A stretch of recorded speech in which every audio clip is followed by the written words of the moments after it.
Olá, desejo que todos vocês estejam bem nesse período de quarentena. Nós sabemos as dificuldades que tem de enfrentar um período como esse e nós temos que dar prosseguimento às aulas sobre essa nova modalidade, né? A gente perde aquele contato assim físico, aquele contato visual e com isso a gente perde também qualidade na aula, porque é muito importante no momento da fala da gente essa interatividade que se dá entre professor e aluno. Vocês sempre têm uma contribuição muito grande com a experiência de vida de vocês, né, que enriquece muito o ensino-aprendizagem. Mas devido à dificuldade, vocês não podem ficar no prejuízo, né, sob pena de perder o semestre letivo. Então nós vamos fazer uso desse recurso. Vocês sabem que eu apanho muito com as tecnologias.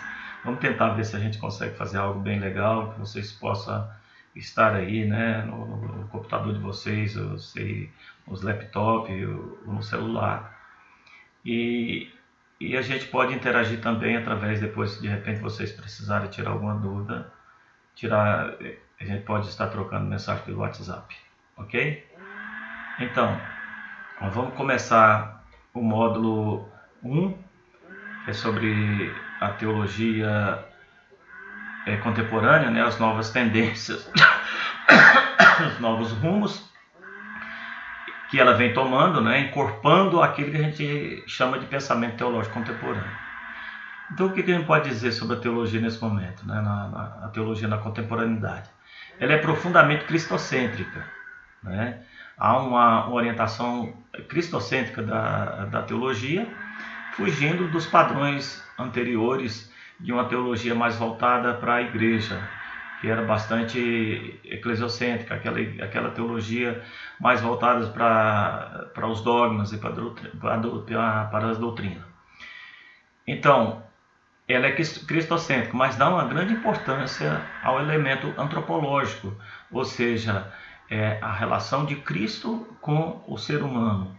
Então volta-se para o homem, seguindo a tendência própria da modernidade, né? Que nós sabemos que na pós-modernidade, na modernidade, na pós-modernidade, mais do que nunca a centralidade é o homem e não mais Deus. Deus era a centralidade na Idade Média, depois há um deslocamento teocêntrico para o antropocêntrico e o homem passa a ocupar lugar de destaque no pensamento e na sociedade.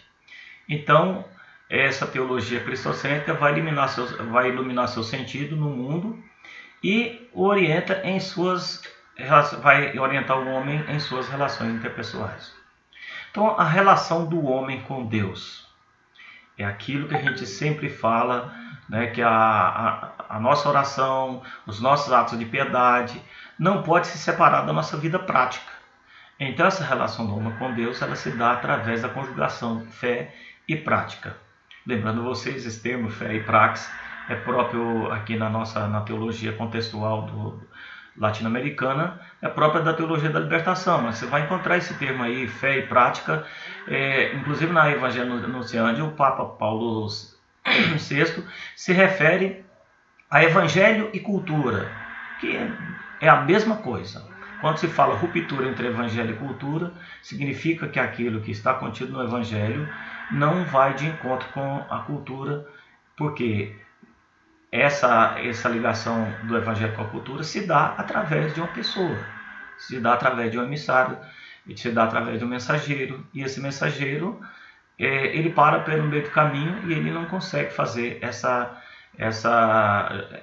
junção, né, entre aquilo que ele acredita e aquilo que ele pratica. Ou seja, poderia dizer aqueles católicos de sacristia que estão aí na igreja, né, para participar do culto, para participar da missa, participa até das pastorais e tudo, mas quando estão lá fora não consegue fazer essa conexão entre aquilo que é a fé que ele pratica dentro da igreja com a fé que deveria praticar no mundo. Então, essa relação do homem com Deus, no pensamento teológico contemporâneo, ela não se separa da vida prática. Por isso, a maioria das teologias vão ter essa centralidade, evangelho e prática. Ou seja, tem que haver, né, um resultado final para melhor, né, nas relações interpessoais que nós estabelecemos na sociedade. Então há um redimensionamento da teologia na contemporaneidade, que ela vai ultrapassar o âmbito escolar, o âmbito eclesiástico, e vai alcançar o mundo secular. Então o conceito de pensamento teológico contemporâneo nós temos, né, que é um conjunto de estudos próprios da teologia do século atual, fruto de reflexões nos diversos ramos da teologia, né, influenciadas pelas diversas ideologias de pensamento do mundo atual, englobando os segmentos católicos e protestantes. Significa que nós vamos estudar a teologia protestante e também a teologia católica. E claro, é evidente, né, que esse pensamento teológico contemporâneo é influenciado com as diversas ideologias.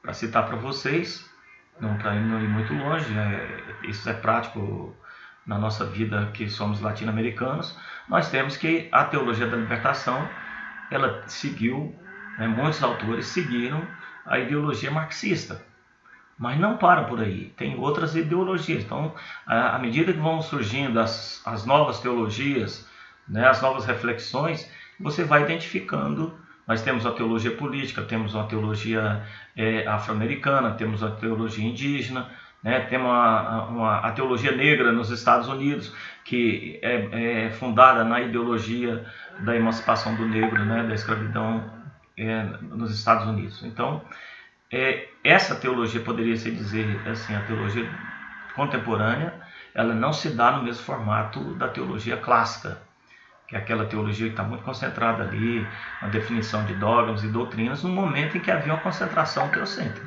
que Deus era o centro. E agora nós estamos falando na contemporaneidade de uma teologia que ela é cristocêntrica, porém em estreita relação com o indivíduo moderno. Ela é voltada para ela tem esse caráter antropológico, né, voltado para o homem. Então, em síntese, o pensamento teológico contemporâneo é a teologia de nosso tempo.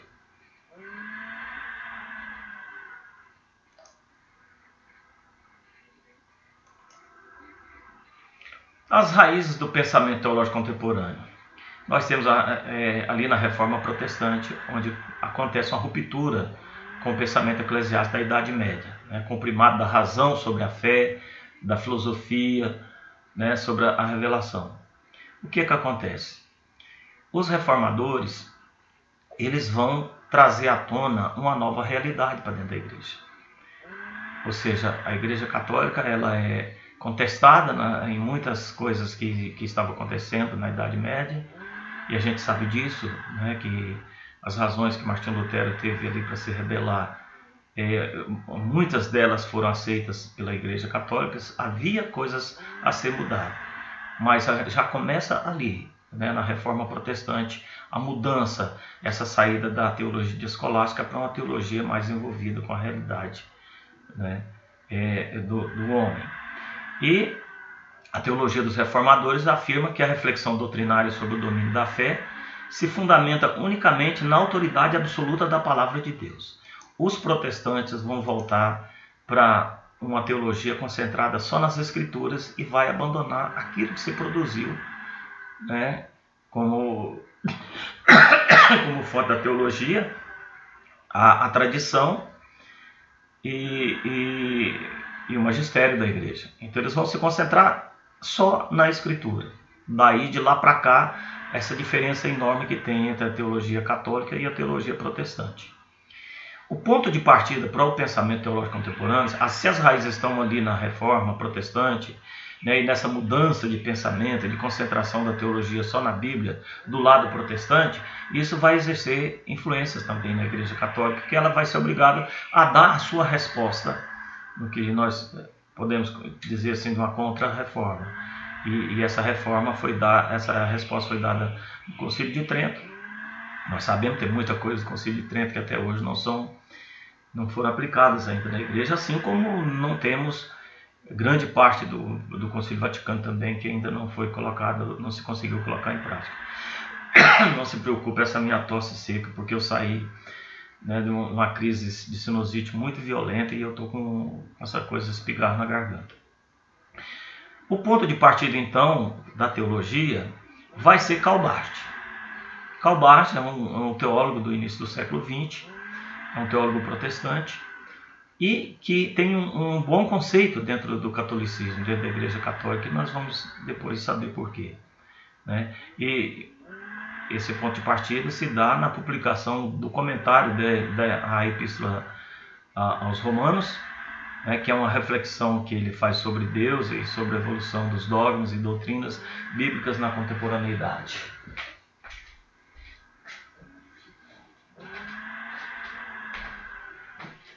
Mostro para vocês, né,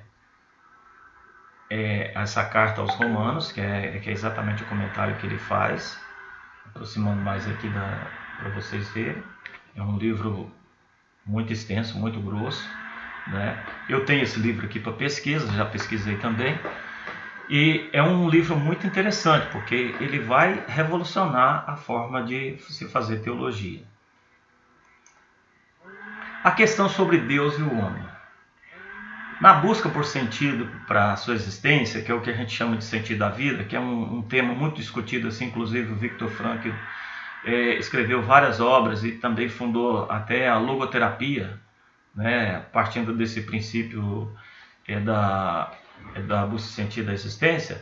O homem vai procurar compreender-se a si mesmo, compreender a realidade que o cerca, né, inclusive o relacionamento com as pessoas, né, o relacionamento com a natureza e seu destino no mundo, a razão de sua presença na história. Por que o homem existe? E nessas questões ontológicas ele vai acabar chegando na questão de Deus e vai se perguntar quem é Deus. Ele se depara com a existência de Deus, né, que é questionado no seu íntimo, e a gente sabe disso, que Deus ele está ali no coração do ser humano, né, a chamar o ser humano para se comunicar com o ser humano, e cabe ao ser humano a sua opção de se comunicar com Deus, aceitar a possibilidade de Deus ou não na sua vida, devido ao livre-arbítrio. Mas é fato que todo ser humano, até mesmo o ateu, num dado momento ele vai ter essa questão em mente. Quem é Deus? Então, quando procura o sentido para a sua vida, a questão de Deus aparece como fundamento da sua existência. Ilumina seu caminho e o dirige à plenitude de sua realização pessoal. O que significa isso? Nós sabemos que nós somos criados por Deus. Se fomos criados por Deus, nós temos o nosso destino a cumprir aqui na Terra. Então Deus é o fundamento da nossa existência. Dele nós nascemos, surgimos, para Ele um dia nós voltaremos. E é Deus, a sua palavra, é Jesus Cristo com os seus ensinamentos, que vão conduzir a nossa vida. Vai dirigir a nossa vida à plenitude da nossa realização pessoal. Nós somos seres fragmentados, seres frágeis e somos incompletos. E a nossa completude só se dá em Deus. Então a questão sobre Deus não nasce de um absurdo, assim como a ciência e a técnica tenta esvaziar de sentido, né? Mas da busca por sentido da vida. Ou seja, é natural que o homem, num dado momento, ao se questionar sobre si mesmo, vai chegar a essa questão de Deus. E vai constatar a preexistência de Deus. Que Deus não é um produto da reflexão humana, assim como, né, aquelas perspectivas de Freud, do próprio Karl Marx, né, da diminuição da importância da religião, do cristianismo e de Deus, que é o que a gente chama de perspectivas redutivistas, né, que Freud vai dizer que a religião é uma autoprojeção da mente, que Deus não existe.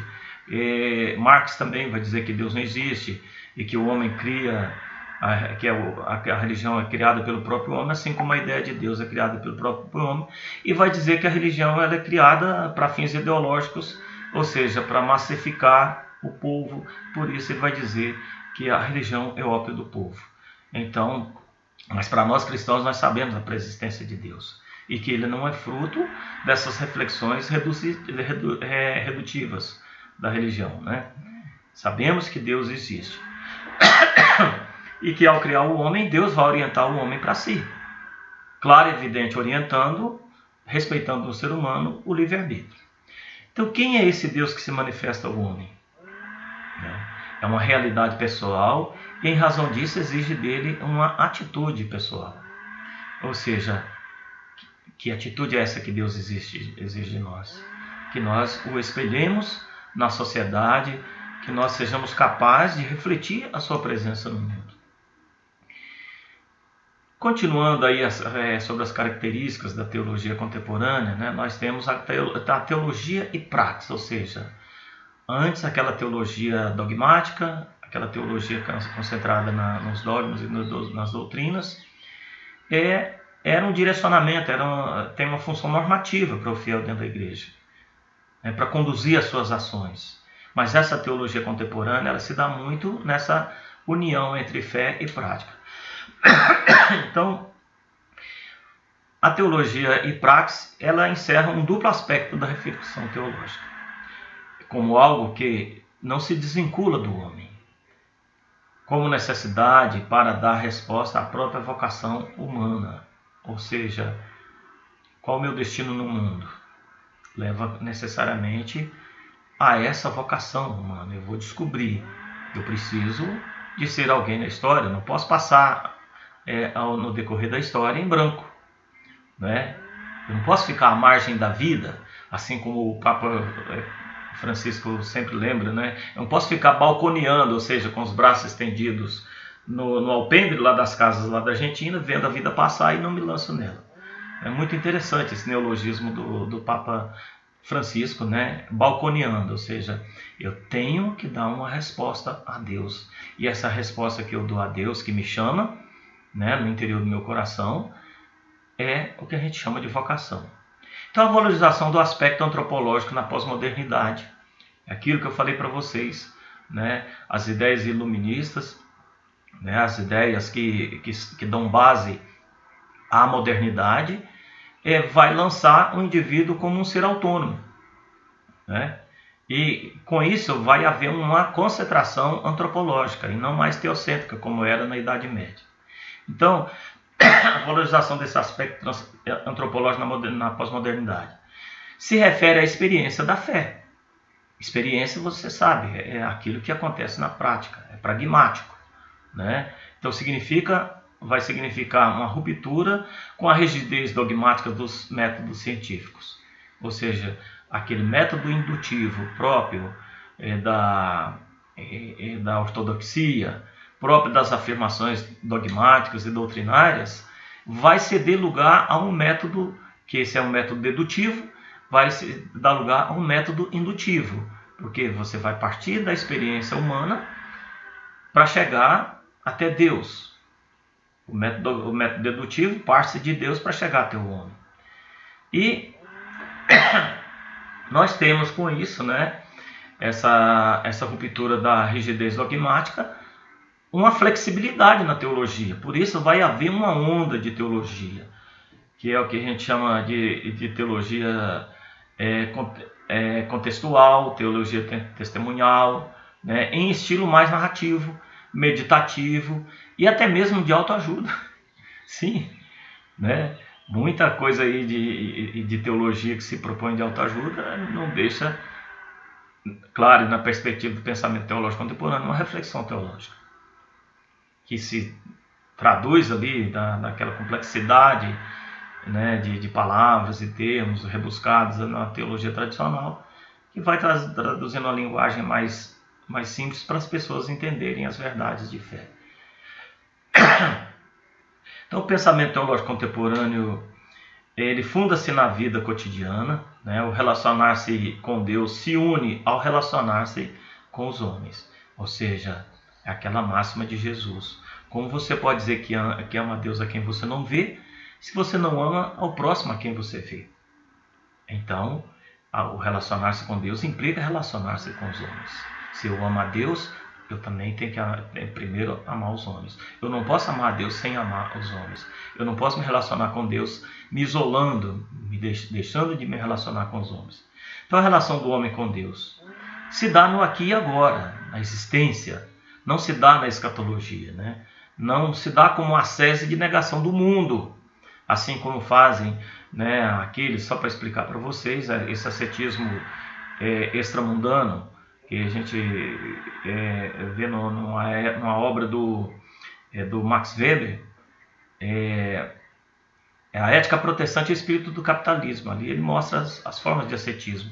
O ascetismo intramundano é aquele: você tem um acesso, um movimento para Deus, mas está centrado nesse mundo, está com os pés nesse mundo. O ascetismo extramundano é aquele ascetismo de negação do mundo. É aquilo que as pessoas falam: olha, eu estou no mundo, mas eu não sou do mundo. E por isso nega toda a existência humana. Por quê? Porque acha que a existência humana é motivo de pecado. E aí se isola das pessoas. Para se unir a Deus, se isola das pessoas. Esse tipo de coisa, na teologia contemporânea, ela vai refutar esse tipo de coisa. Então ela não é um acesso de negação do mundo, mas como resposta ao Deus que nos interpela e quer de nós uma resposta a ser dada com a vida, neste mundo e no nosso relacionamento com os demais. Então por isso é que a fé exige, né, essa unidade com a prática. Eu não posso dizer que expressa a minha fé num momento como esse que nós estamos vivendo, né, me isolando da minha responsabilidade no mundo. Então, por isso que se questiona muito essa questão, inclusive nas redes sociais, ele tem que se deparado muito na questão da religião, né, legitimar uma imunidade em relação ao coronavírus. Isso é um risco muito grande, que leva muitas pessoas a contrair o vírus e até morrer. Né? Por quê? Nós somos homens de fé, acreditamos na providência divina, mas Deus nos mostra como devemos agir nesse momento. E como é que nós devemos agir nesse momento? Ouvindo a voz daqueles que têm autoridade para isso, né? Aqueles que estão envolvidos com a saúde e tudo, diz que fiquemos em casa, então devemos ficar em casa. Por isso é que a teologia ela fala bem dessa relação do homem com Deus, que se dá no aqui e agora, ou seja, na existência. Eu não posso negar o mundo, eu não posso negar que o coronavírus é algo material, que está aí, que pode me atingir, né? Eu não posso querer me revestir aí de uma camisa, de alguma coisa assim que me proteja pela fé e me expor fisicamente ao coronavírus. Isso seria uma irresponsabilidade para com a vida e não pode acontecer. Por isso é que a nossa resposta a esse Deus que nos comunica seu amor no nosso coração tem que se dar com uma resposta a ser dada com a vida, ou seja, na prática e no relacionamento com os demais. Não podemos desprezar nesse momento aquilo que dizem as pessoas responsáveis pela área da saúde. A teologia como praxis deixa de ser uma ciência abstrata e totalmente transcendente, própria das afirmações dogmáticas e doutrinárias, desvinculada da realidade, convidando o homem a aceitar a realidade de sua existência como um dom, a se aprofundar em sua fé e a alicerçar sua resposta a Deus, fazendo com que sua existência seja de tal modo vivida que ele seja Senhor em relação ao mundo, irmão em relação aos demais homens e filho em relação a Deus. Ser Senhor em relação ao mundo significa não nos deixarmos escravizar pelas obras que Deus criou, né? Não se deixar escravizar pela riqueza, não se deixar escravizar pelos bens materiais. Nesse momento nós somos chamados a partilhar com os nossos irmãos, né, os bens materiais. Então a relação com o irmão, né, e com os demais homens tem que se dar na base da caridade hoje. Se eu estou em casa, eu preciso de ajudar aqueles que são forçados a trabalhar para que eu fique em casa com a garantia de alimento, com a garantia da energia, com a garantia da água que chega até nossas casas. Então, o nosso compromisso com o irmão. Então, na nossa relação que se dá com os irmãos, nessa teologia, nessa fé e prática, significa que, em casa, estou rezando por aqueles também que estão se expondo às suas vidas para que garanta a minha integridade. Então, mas também não só espiritualmente, não se trata só da assistência espiritual, mas também da assistência material. Eu estou chamando essa atenção, citando esse exemplo, porque é o que nós estamos a viver. E a nossa relação com Deus. A nossa relação com Deus, gente, ela vai se esvaziar se não se fizer acompanhar desse compromisso com a vida.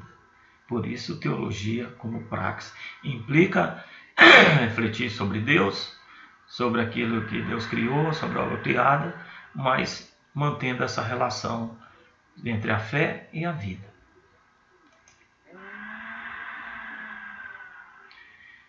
As mudanças epistemológicas ligadas à questão do método, ou seja, as mudanças em termos de conhecimento, né, ligadas a questões do método. Então são dois métodos fundamentais, são dois movimentos fundamentais na transformação metodológica. O Vaticano II, que vai fomentar o surgimento das teologias regionais. O Vaticano II ele vai conferir uma centralidade animadora da Escritura para a formação da teologia. O que significa essa centralidade animadora? Vai promover um encontro da Sagrada Escritura com a vida das pessoas. Lembrando a vocês que o Concílio Vaticano II ele foi profundamente antropocêntrico. Então há uma virada antropológica na teologia dentro do Vaticano II. Então o estudo da Bíblia vai ser a alma da teologia, vai ser o mover de toda a teologia. Né? É o primeiro momento e o ponto de partida para a reflexão teológica é a Bíblia. Mas a Bíblia de forma contextualizada. Inclusive se dá de forma contextualizada até mesmo a celebração das missas, que nós sabemos que antes era celebrada em latim e depois do Vaticano II passa a ser celebrada na língua vernácula. Então há uma orientação completa ali do Vaticano II no sentido da abertura da igreja à modernidade, e nessa abertura da igreja esse encontro entre a Bíblia e a experiência das pessoas, dos fiéis. Né? E vai ressaltar a importância da historicidade e o valor da grande tradição. O que significa isso? O homem está inserido na história, ele faz teologia, ele pratica a sua fé, né, no encontro com os irmãos e tudo. E tudo isso vai compor, né, o discurso da fé, né, vai conferir ao discurso da fé uma nova qualidade, na defesa até da própria fé, e frente ao mundo.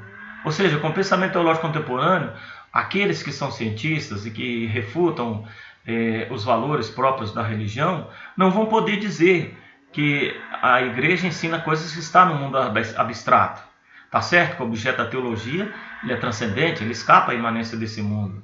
Mas os efeitos que a fé no transcendente causa na vida das pessoas, no dia a dia, é comprovado empiricamente.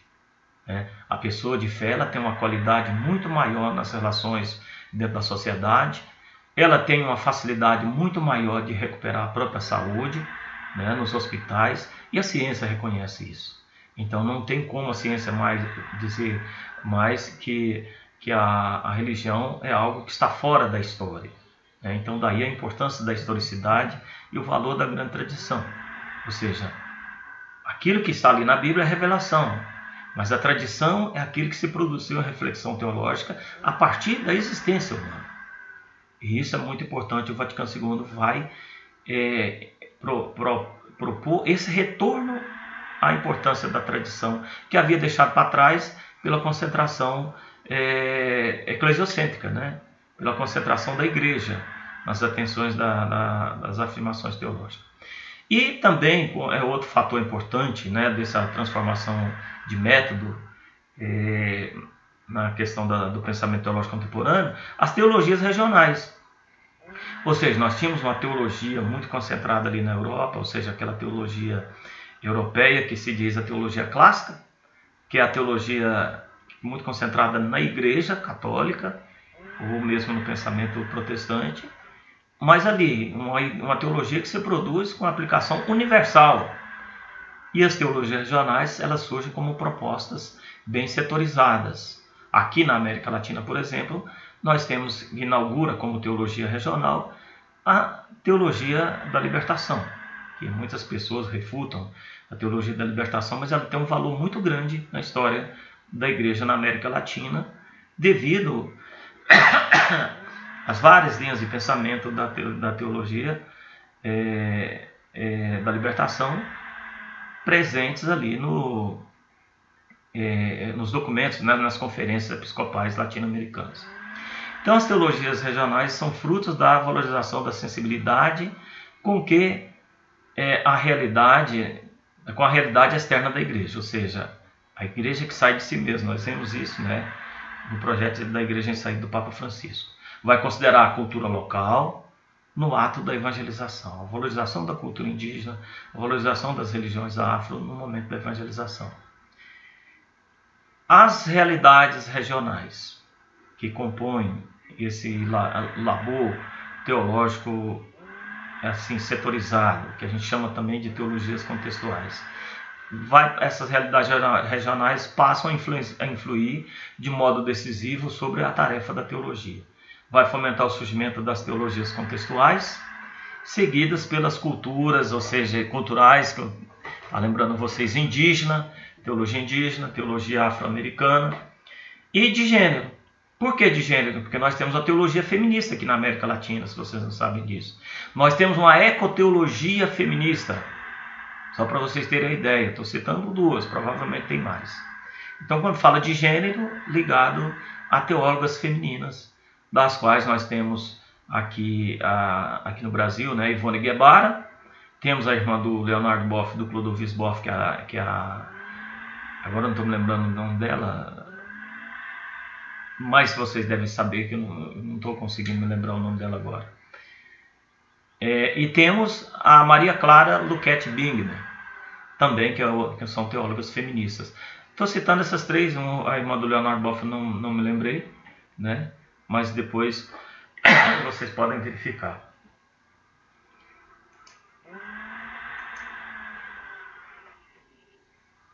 Sobre a definição do método usado no pensamento teológico contemporâneo, nós temos esse Bernard de Lonergan, né, definindo o método como o esquema normativo de operações recorrentes e conexas entre si, que produza resultados cumulativos e progressivos. Ou seja, esse esquema normativo de operações é a definição do método. O método é o caminho que você vai trilhar para poder chegar a algum lugar. Então, o método transcendental do Lonergan, né, nós fizemos esse esquema aqui, vamos ver se dá para a gente conseguir passar bem para vocês. Que nós temos o dinamismo do entender humano, ou seja, a existência própria do ser humano no dia a dia. Nós temos aqui as elaborações intelectuais, né, que é o momento de você captar, vamos supor assim, aquilo que existe aqui na experiência humana e começar a refletir sobre elas. E aqui nós temos os níveis da consciência, ou seja, que se atinge, né? Então nós temos aqui de um puro experimentar que o ser humano tem no dia a dia, passa a ser considerado experiência. O que eu experimentei? Eu passei em frente à imagem de Nossa Senhora lá na Basílica de Aparecida. Essa experiência poderia ser um puro experimentar se fosse um turista religioso ali. Mas quem está experimentando essa experiência no primeiro momento é um católico. O que vai acontecer? Ele vai, nesse nível de operação intelectual aqui, né? Ele vai ver isso como uma experiência religiosa. Uma experiência do encontro que teve com Nossa Senhora. Isso no nível da consciência corresponde ao nível empírico. Por quê? Porque ele parte de uma experiência empírica, uma experiência ali. Ele pode, inclusive, claro, evidente, eu não sei se tem guardas ali, mas poderia até tocar o vidro ali que encerra a imagem de Nossa Senhora, que protege a imagem de Nossa Senhora, né? E do puro experimentar, ele vai partir também para o nível da inteligência. Ou seja, ele não é só aquele que capta a experiência. Porque você capta a experiência e você pode simplesmente se ter uma experiência religiosa, mas você não levar a uma reflexão, avante a uma reflexão sobre isso. Então, quando ela atinge a inteligência, ela já passa ao nível intelectual. Ou seja, eu já vou fazer uma reflexão, já vou fazer uma ligação. Por que eu tenho fé em Nossa Senhora? Vai se dar nesse nível aqui. E não vai parar simplesmente no nível da experiência e morrer por aqui. Aqui eu experimentei, eu senti como uma experiência. Aqui eu vou captar mais dados dessa experiência que eu tive. E vai partir para a verdade e a realidade, ou seja, dos fatos conhecidos. Nós vamos emitir um juízo de valor disso aqui, dessa realidade. Quando se emite o juízo de valor dessa realidade experimentada, né, eu já estou envolvendo a razão. Então, de um puro experimentar, eu capto como algo que eu experimentei ali com uma experiência religiosa, mas começo a refletir sobre ela. Então, a nível intelectual, eu começo a refletir sobre ela. Para eu chegar à verdade e à realidade dos fatos dessa experiência, eu tenho, por exemplo, por que Nossa Senhora está ali?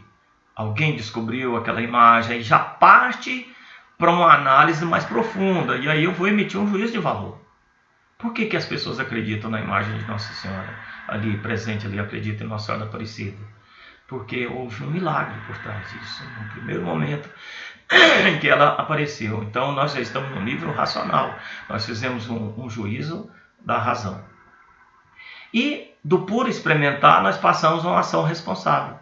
Ou seja, aquela experiência que eu tive ali vai me levar a uma decisão. Que decisão é essa? Eu vou me comprometer, por exemplo, de ser devoto de Nossa Senhora, né? E para ser devoto de Nossa Senhora eu tenho que expressar isso no mundo. Como é que eu vou expressar isso no mundo? De uma forma responsável. Ou seja, o acreditar em Nossa Senhora da Aparecida vai me levar a uma vida de fé. Vocês estão entendendo como é que se dá? É complexo esse método do Lonergan. Mas da pura experiência, captada como experiência religiosa, eu vou tomar uma decisão. Eu, por exemplo, a experiência que eu tive em Aparecida, eu tomei a decisão de expressar isso através de uma música.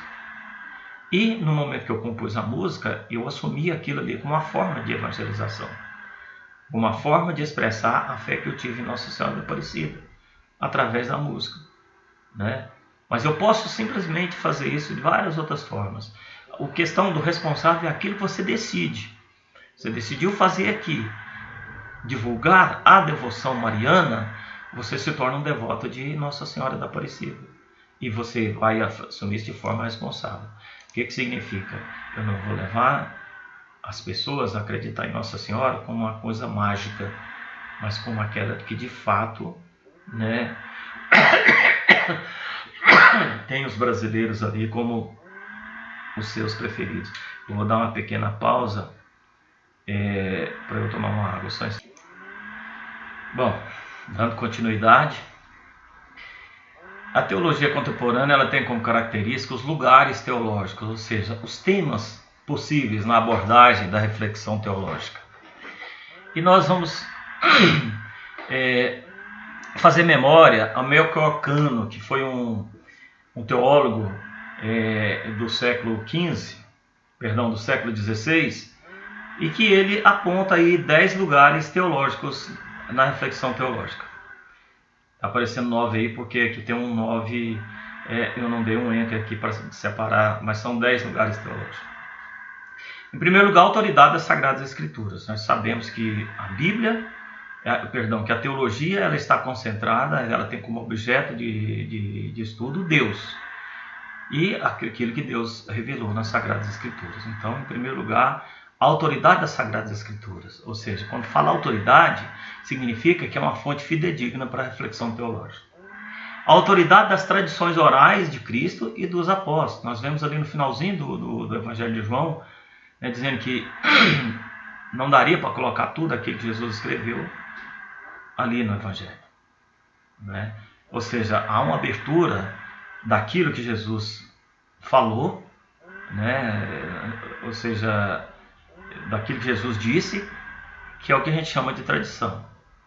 Então não daria para colocar ali na Bíblia aquilo que Jesus falou, aquilo que Jesus realizou, embora fossem 3 anos apenas de sua vida pública. Foram muitas coisas que Jesus realizou que não estão contidas ali, e a gente valoriza a tradição oral, aquilo que passou como tradição oral que escapa aos evangelhos.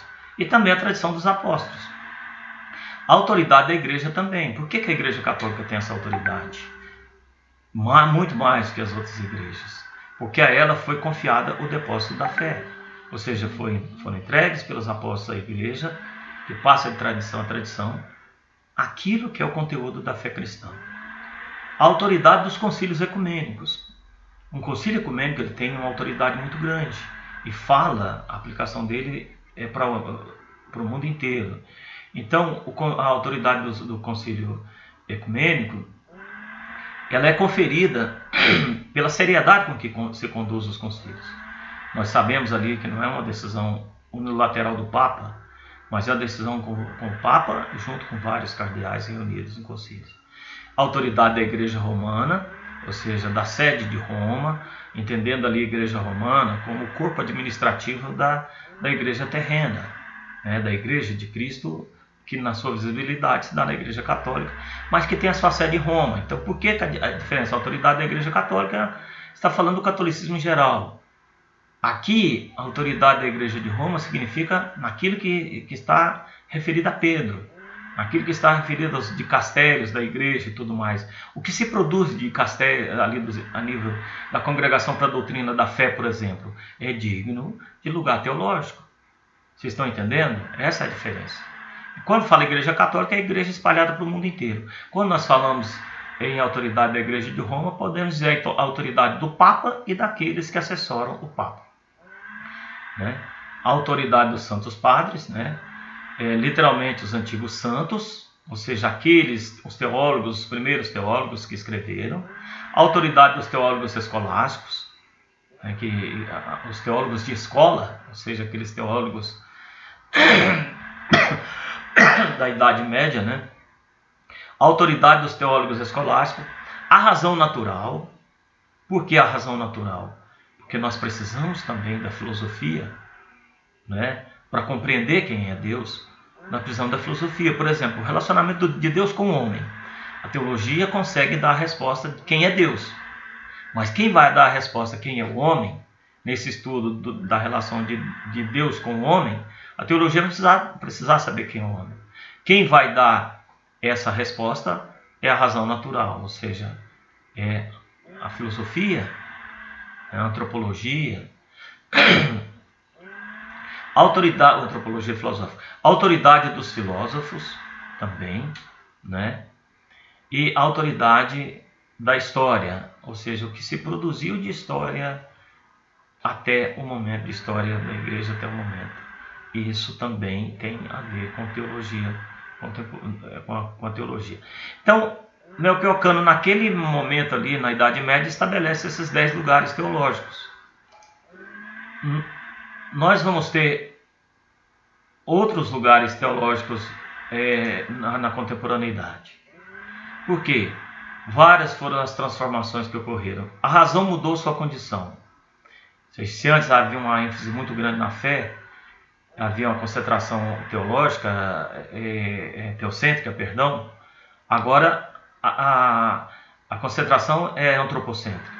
Então a razão vai mudar a sua condição, né? A história ela vai passar a ser fundamental para a ciência moderna, por exemplo. A história assumiu contornos totalmente novos. Nós temos, com o avanço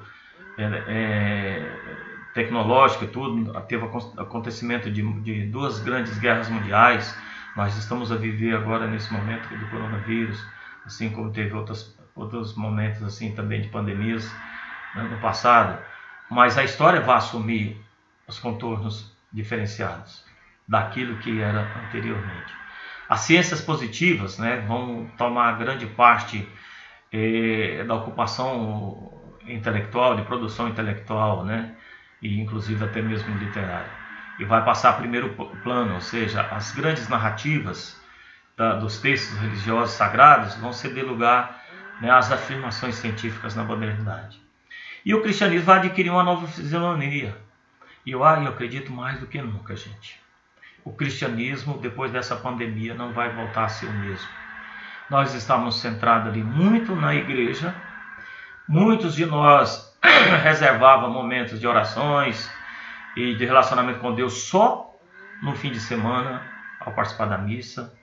Agora nós estamos vivendo um momento em que a gente vive de fato, né, essa igreja em saída. E que as nossas casas tornam-se lugares de extensão da igreja. Ou seja, a assembleia ela está dispersa, cada uma nas suas casas, mas entende que as casas formam ali a assembleia, né? Ou seja, há uma extensão da igreja para as residências das pessoas. Mas os cristãos nunca oraram tanto, provavelmente, como estão orando agora, está tendo uma valorização muito grande da liturgia das horas, né? A reza do terço, já não é mais só a esposa quem reza, os maridos também rezam com a esposa, alguns filhos acompanham os pais na reza. Então, imagina se nesse momento nós vemos essa mudança no cristianismo, mas já havia tido essa mudança antes. Sobretudo com o surgimento da interação das culturas, em que as religiões passam a figurar em toda parte, o cristianismo já não é mais aquela religião hegemônica, já não é mais o centro religioso de todo o mundo. O cristianismo passa a figurar, não que seja uma religião, não seja uma religião importante, que para nós o cristianismo é a verdadeira religião, mas ele passa a figurar no mundo, no universo religioso, como uma religião a mais, além das outras religiões. Então vai adquirir essa nova fisionomia. Isso vai mudar a forma do cristianismo, no relacionamento do cristianismo com as outras religiões. Essa forma de se relacionar com as outras religiões, ela não se dá mais na forma do exclusivismo, mas do inclusivismo. E nós vemos isso, inclusive, no projeto de nova evangelização do Papa João Paulo II. E a vida cotidiana, né, vai ascender ao posto mais avançado de relevo. Ou seja, a vida das pessoas é que vai estar em cena, e não Deus e a religião. Então, a experiência humana, enquanto lugar teológico, surge como um lugar teológico. Nós vimos os 10 lugares teológicos de Michael Cano, e agora nós vamos ver que a experiência humana passa a ser um lugar de sentido, e por isso passa a ser um lugar teológico por excelência. E privilegiam-se as experiências existenciais, dor, sofrimento, morte, angústia, vazio existencial. Tudo isso aqui nós estamos vivendo nesse momento. Tudo isso aqui. Então, a experiência que nós temos de Deus, ela é profundamente ligada à experiência que nós estamos vivendo agora. Então, os novos lugares teológicos, né? A liturgia.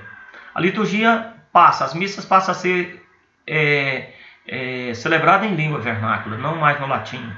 Os sinais dos tempos, que é ressaltado pelo Concílio Vaticano II. O que esses sinais dos tempos, o que essa pandemia está nos apresentando no nosso labor teológico? Está dizendo que Deus é como aquele velhinho de barbas brancas que fica tirando raio sobre as pessoas, condenando, julgando e matando as pessoas de coronavírus porque as pessoas se distanciaram dele? Não, não é isso. Isso é magia. Pensar desse jeito é acreditar num Deus vingativo, que é veterotestamentário, lá do Antigo Testamento, que Jesus Cristo, já no Novo Testamento, nos chama de amigos. Ele nos apresenta um Deus misericordioso, com a face misericordiosa, e que nos perdoa, infinitamente amoroso, um Deus justo. Então, nesse momento, a gente tem que se apegar a esse Deus que Jesus nos apresenta. Então, a experiência dos sinais dos tempos, né, essa pandemia, ela se apresenta como um sinal do tempo, mas de uma forma assim. Deus, sim, ele não permite que uma pandemia dessa aconteça para poder julgar ou condenar o homem, mas toca no coração do ser humano, toca no coração de cada um de nós, para a gente, através dessa pandemia, a gente se voltar para Ele. Para a gente, através dessa pandemia, a gente se deparar com essa realidade. Nossa, como eu estava distante de Deus. Como é bom agora estar tão próximo de Deus através da oração. Então, fazer essa leitura dos sinais dos tempos. A herança de outras confissões e religiões também, que passa a ser valorizada, ou seja, há uma aproximação muito maior da Igreja Católica com o protestantismo através da prática ecumênica. Da aproximação da igreja com a cultura dos povos, as realidades sociais. O Papa Francisco fala no Evangelho Gaudium, né, sobre os novos aerópagos, lugares para fazer para evangelização. O desenvolvimento das ciências positivas. A ciência já não é mais inimiga da religião. A religião precisa, por exemplo, do carbono 14 para datar algumas imagens, alguns utensílios religiosos que são descobertos nas escavações. E temos muito referente a nós a opção preferencial pelos pobres, e que se dá com o empenho mundial pela paz e pela não violência. Então eu encerro esse módulo com vocês. Eu espero que venha a funcionar. Eu sou muito assim, difícil de assimilar certas tecnologias. Eu agradeço a atenção de vocês, a seriedade que se exige nesse momento, porque a gente não está aqui para fiscalizar ninguém, né? Mas vocês estão pagando a FATEL pelo curso que vocês estão realizando. Eu espero que vocês levem seriamente essas aulas que a gente está gravando. Muito obrigado. Fiquem com Deus. E Jesus abençoe cada um de vocês.